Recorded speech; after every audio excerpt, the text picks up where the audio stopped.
Du côté de chez soi. Une praticienne à l'écoute d'un autre praticien.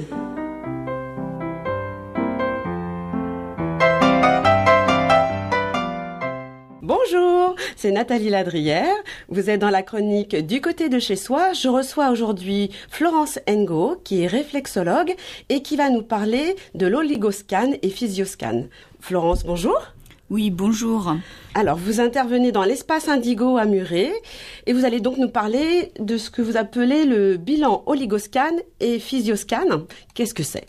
Alors, le bilan oligoscan, c'est un bilan de terrain qui permet d'avoir une mesure des carences ou des excès en minéraux et oligo-éléments et d'avoir également une mesure de la teneur en métaux lourds. Donc en fait, les résultats sont immédiats en cabinet.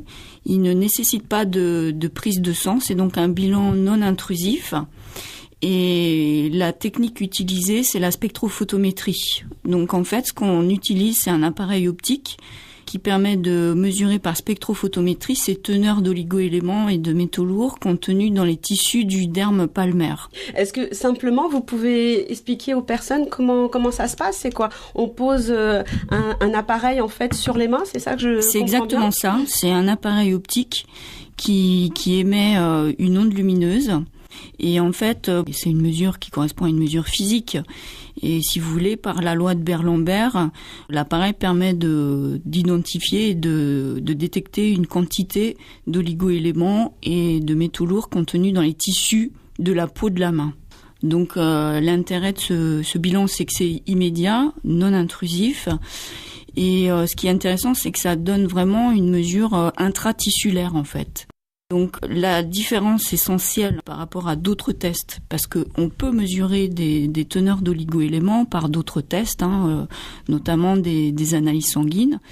Donc là, il faut bien comprendre la différence entre ce que donne l'oligoscan et ce que donne un bilan sanguin. C'est pas la même chose, parce qu'un bilan sanguin, ça va donner des quantités de métaux lourds et des quantités d'oligo-éléments, mais dans un actif circulant, le sang. Alors que là, on va mesurer nos réserves tissulaires, en fait, en oligo-éléments. Et on ne peut pas parler de réserve pour les métaux lourds, c'est plutôt une pollution. Mais là, on parle d'une pollution donc intratissulaire et ça n'a rien à voir avec la mesure dans le sang. D'accord. Mais du coup, en travaillant sur les mains sont suffisamment représentatives de tout le corps ou idéalement, il faudrait le faire sur d'autres parties ? Alors, c'est une mesure indicative parce que effectivement, je prends par exemple le cas des métaux lourds. Certains métaux lourds, ils ont tendance à se loger dans le cerveau et dans les reins. Donc évidemment, ça donne une indication. En fait, ça donne une indication. Évidemment, ça va pas vous donner votre teneur de métaux lourds dans les reins ou dans le cerveau. Mais ça donne une indication et surtout, ça donne une indication de votre capacité aussi à les éliminer. Et ça donne une indication sur est-ce que vous êtes suffisamment équilibré au niveau oligominéral pour avoir ce qu'il faut pour les éliminer. Parce que naturellement, on a ce qu'il faut normalement pour les éliminer. À moins d'avoir certaines carences. Quelqu'un qui n'est pas malade, en fait, a une capacité d'élimination. Le corps est quand même bien fait. Voilà, c'est ça. Donc, c'est surtout ça qu'on cible dans un bilan oligoscan, c'est à mesurer nos réserves tissulaires. D'accord. Donc après, effectivement, les tissus, il n'y a pas que les tissus de la peau de la main, il y a des tissus partout dans le corps humain. Mais bon, de toute façon, on ne pourrait pas faire un bilan sur tous les tissus de la main et voilà. Alors par rapport au sang, c'est ça quand même la différence essentielle, c'est que là, on cherche à mesurer nos réserves. Alors que le sang, il est là pour véhiculer les nutriments essentiels dont le corps humain a besoin pour assurer des fonctions vitales. Donc vous pouvez très bien au niveau sanguin avoir un zinc tout à fait dans la norme et pourtant être en carence à l'oligoscan parce que en fait immédiatement vous avez ce qu'il faut en zinc pour assurer les fonctions vitales de votre corps humain, mais par contre vous n'avez pas beaucoup de réserves. Voilà. Et là, en fait, vous allez être en permanence en train de tirer sur vos réserves. Donc, c'est ça qu'on essaye de déterminer quand on fait un bilan oligoscan. C'est vraiment essayer de mesurer quelles sont nos réserves oligominérales, quelles sont nos capacités à éliminer les métaux lourds. Est-ce qu'on est bloqué ou pas par rapport à l'élimination des métaux lourds ? Et est-ce qu'on a trop de métaux lourds ou pas ? Donc j'imagine que en fait la première partie d'une séance, c'est effectivement ce fameux bilan pour après avoir des préconisations allant dans le sens des résultats. Tout à fait. Le bilan lui-même, c'est vraiment une mesure quantitative des oligo-éléments et des métaux lourds. Donc après, suivant les carences, on réajuste l'alimentation de la personne. On lui conseille, si les carences sont pas trop importantes, en fait, un rééquilibrage alimentaire va suffire pour combler les carences. Si c'est trop important, il faudra une supplémentation. On voit avec la personne laquelle. Et après, s'il y a trop de métaux lourds, il faudra à un moment donné entamer une cure détox métaux lourds. Mais ça, là, ça s'accompagne. Il y a un suivi. C'est pas forcément très bon de commencer d'emblée à prendre des produits détoxifiants. Même quand on en a trop, certaines fois, il vaut mieux se rééquilibrer au niveau oligominéral avant d'attaquer à proprement parler une cure détox à base de produits qui permettent d'éliminer les métaux lourds. Et aller doucement, quoi. Voilà. Alors, en introduction, je disais, donc, vous faites de l'oligoscan et de l'physioscan. Quelle est la différence entre les deux, du coup? Parce que là, on a parlé oligoscan. De l'oligoscan. Alors, l'oligoscan, c'est vraiment une mesure quantitative qui s'attache à mesurer des quantités d'oligo-éléments et de métaux lourds. D'accord. Le physioscan, lui, c'est un bilan énergétique. C'est un bilan énergétique du corps humain, des organes du corps humain. La première partie d'une séance de physioscan consiste à scanner les planches anatomiques du corps humain qu'on a envie de cibler. Et vous le scannez comment, du coup? Alors, le physioscan, c'est un appareil qui... Ah, c'est un appareil. C'est un appareil aussi. D'accord. Voilà. Donc, il y a un boîtier, en fait. Le patient est relié à ce boîtier par l'intermédiaire d'un casque. Et le boîtier est relié à un ordinateur. Et le physioscan est piloté par un logiciel qui est installé sur l'ordinateur. C'est une machine. Le physioscan, c'est une machine de biorésonance. Alors, la biorésonance, pourquoi ça s'appelle biorésonance ? Parce qu'en fait, en biorésonance, on part du principe que, si vous voulez, chaque organe du corps humain résonne à une fréquence particulière. Donc, chaque organe a comme une fréquence de fonctionnement optimale. Et plus on s'en écarte, plus il est en souffrance, ou risque d'être en souffrance. En souffrance et en déséquilibre énergétique. Donc, en fait, le physioscan, lui, il s'attache à scanner les organes du corps humain qu'on choisit de scanner. Donc il y a des centaines de planches anatomiques disponibles dans le physioscan et on peut se permettre de choisir de manière très précise tout un ensemble de planches avec organes. On peut même descendre au niveau cellulaire ou chromosome pour scanner quelque chose. Et quel est l'objectif? Parce qu'une fois que vous avez fait le point, en fait, au niveau physique, vous pouvez intervenir dessus pour rééquilibrer? Tout à fait. Alors autant l'oligoscan, c'est vraiment qu'une mesure. Ça fait pas de rééquilibrage. On vient plus là pour faire une mesure et avoir des conseils de réajustement alimentaire ou de supplémentation. Mais par contre, le physioscan, non seulement ça scanne, ça fait un bilan énergétique en scannant, mais ça traite aussi par biorésonance. D'accord. Donc le traitement en biorésonance consiste à envoyer justement la fréquence de fonctionnement optimale pour rééquilibrer. Voilà, pour rééquilibrer. Alors, en quoi le physioscan est complémentaire de l'oligoscan ? C'est bien, vous anticipez mes questions. Ah oui, bon. C'est parfait. Donc, en quoi c'est complémentaire ? C'est que d'une part, au moment du scan énergétique, le physioscan, il est capable, si vous voulez, d'identifier qu'est-ce qui est bon ou pas bon pour vous énergétiquement parlant. Donc, surtout quand la personne vient pour un rééquilibrage alimentaire, donc c'est intéressant de faire le ligoscan pour avoir la liste de ses carences, mais aussi le physioscan peut aider parce qu'on a la liste des aliments qui nous conviennent énergétiquement parlant. D'accord. Voilà. Donc déjà, premier point, très important, le physioscan est capable de vous donner la liste des aliments qui vous convient énergétiquement. Deuxième point, en lui-même, comme il fait un scan énergétique de tous les organes du corps humain que vous voulez, il permet de faire un bilan de vos émonctoires, des organes d'élimination. Donc si un des buts de la personne, c'est entre autres de faire aussi un bilan sur ses capacités d'élimination de toxines, donc dont les métaux lourds, mais pas que, de toxines en général, c'est intéressant de faire le physioscan parce que là, on va voir vraiment quel émonctoire est en souffrance. On va pouvoir travailler et préconiser des plantes à prendre en phytothérapie, des compléments alimentaires qui vont permettre de rééquilibrer et de retrouver de meilleures capacités d'élimination pour éliminer les toxines. Donc une séance, du coup, vous faites les deux parfois ou Alors oui, soit je fais bilan oligoscan si la personne veut faire que un bilan oligoscan, ou un bilan physioscan si la personne veut faire que physioscan, ou je fais des bilans combinés. D'accord, ça dure à peu près combien de temps?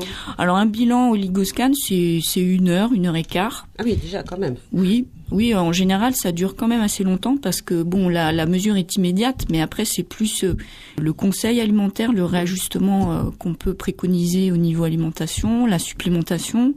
Il faut vérifier aussi avec la personne si elle-même elle n'a pas détecté chez elle des intolérances à certains aliments ou produits pour éviter de préconiser des choses qui vont pas à la personne. Oui, bien sûr. Voilà, pour cibler le bon réajustement et la bonne supplémentation. Donc ça prend quand même 1 heure.